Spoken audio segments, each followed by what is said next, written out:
Our paper says that despite our assessment of the multilateral forums have significant normative legitimacy deficits and have by some been dismissed as sideshows, we think they're important in understanding really the last 5 or 7 years of development of the architecture of global climate governance, and particularly the way powerful states, both developed and developing, have given oxygen to ideas in those multilateral forums that have eventually exerted some influence on both the process and outcome of the UNFCCC. Okay, thank you. Thank you, Jeff. So,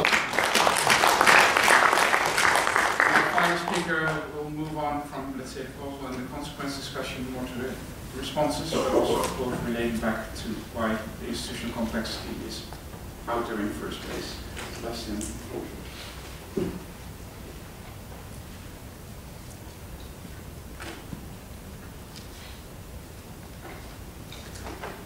Thank you, Harold.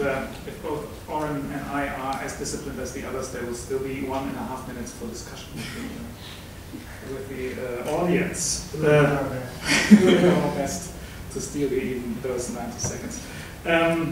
So the title of the paper that I'm going to present, not really in the order in which it's written down, anyway, is Managing Institutional Complexity and Fragmentation, and then the Nagoya Protocol and the Global Governance of Genetic Resources as a case study, and it's by myself and Justina Pozarowska, who's not here, but is working at my institute. This is what I'm planning to talk about, something about institutional complexes, then about interinstitutional divisions of labor, about interplay management, a few remarks, and then how the Nagoya Protocol to the CBD can be understood as an example of interplay management and what the consequences were, and then a few selected conclusions. And as said, this will talk a bit about interplay management, but one of the underlying arguments is also that by looking at interplay management, we can understand also a little bit the dynamics of institutional complexes and how they develop. So it's also talking to the theme of causes and I think. Institutional complexes. First of all, what are they? We have defined them as a set of international institutions that are interdependent and interact to co-govern a particular issue area in international relations. It's trying to develop a little bit the definition into a direction where not everything that we see necessarily immediately is an institutional complex, which is something that Oren, I think, in the past has criticized. And it's trying to bring in that there needs to be somehow an enduring interdependence relationship between the institutions of an institutional complex. So that there needs to be something lasting that connects them, not a one-off interaction, but something more lasting. So, but they do need to influence each other also. They cannot just coexist, and we call them an institutional complex. The next question, obviously, is how do we delimit what belongs to an institutional complex? How do we know what's in there? In addition, how do we empirically go about that? That's obviously a discussion that we had in regime theory in the 80s. I think what's a regime, what are the boundaries? In the regime theory, we in the end could go there and say, okay, what do the actors, what do the states say, what the regime is and where it begins and where it ends. We don't have really negotiating processes that say, okay, that's the institutional complex now.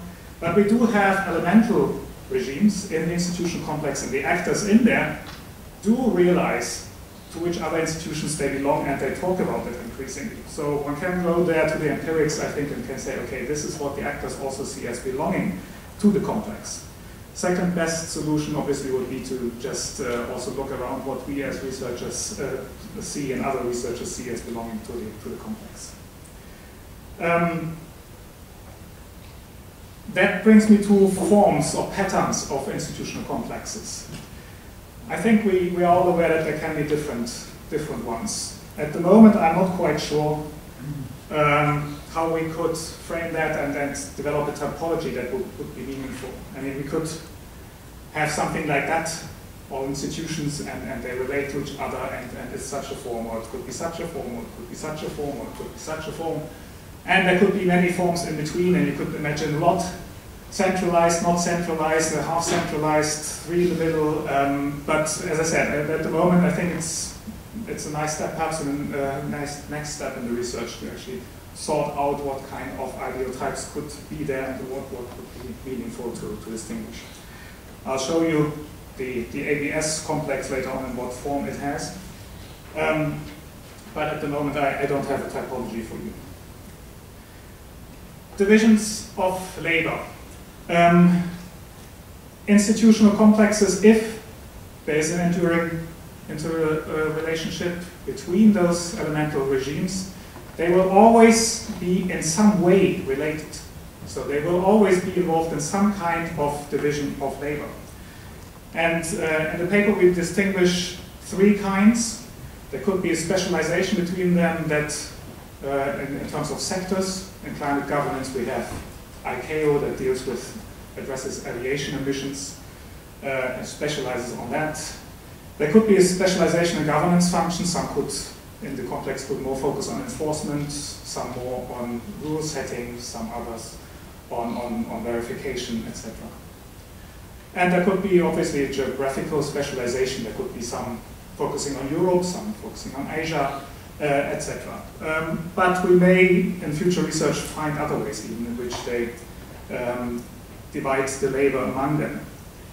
So the assumption is that in an institutional complex there's always some root of such a division of labor. What varies is then the level of depth, the elaboration, the clarity of that division of labor. So that may be a category. And in the end, this division of labor allows us to analyze a continuum in the institutional complex between disorder and order, disintegration to integration of fragmented governance structures. And that's obviously assuming again that fragmented can be order, can be an order in the fragmentation, it can also be disorder. So it's not the continuum that Cohen and Victor would have from fragmentation to integration. No, there can be integrated fragmentation. That's the assumption. That's then what we have in the institutional complex of global ABS governance, ABS meaning access and benefit sharing. What we found is a kind of central position of the CBD and the Nagoya Protocol, really at the center of this institutional complex, and then three kinds of specializations. We have a geographical specialization where the CBD and the Nagoya Protocol cover activities under national jurisdiction, whereas the Antarctic Treaty System, that's the AT, and UNCLOS, the United Nations Convention on the Law of the Sea, cover areas beyond national jurisdiction or the Antarctic Treaty System, the Antarctic Treaty Area. We have another specialization with sector specialization, where the FAO, the International Treaty on Plant Genetic Resources, the World Health Organization, the International Plant Protection Convention, Animal Health, OIE, they all focus on specific sectors of genetic resources like the WHO and pathogens, whereas the CBD and Nagoya are more encompassing. And there's a third division of labor that's perhaps the least developed between the CBD and Nagoya Protocol and then more the WTO TRIPS and WIPO, and that concerns benefit appropriation, kind of the core of the whole conflict, who gets what from the use of genetic resources. The CBD Nagoya Protocol stressing the need for benefit sharing with the provider countries, and WTO TRIPS and WIPO more stressing that intellectual property rights are respected in that sense. So that's one form that we have here, like three sub-complexes.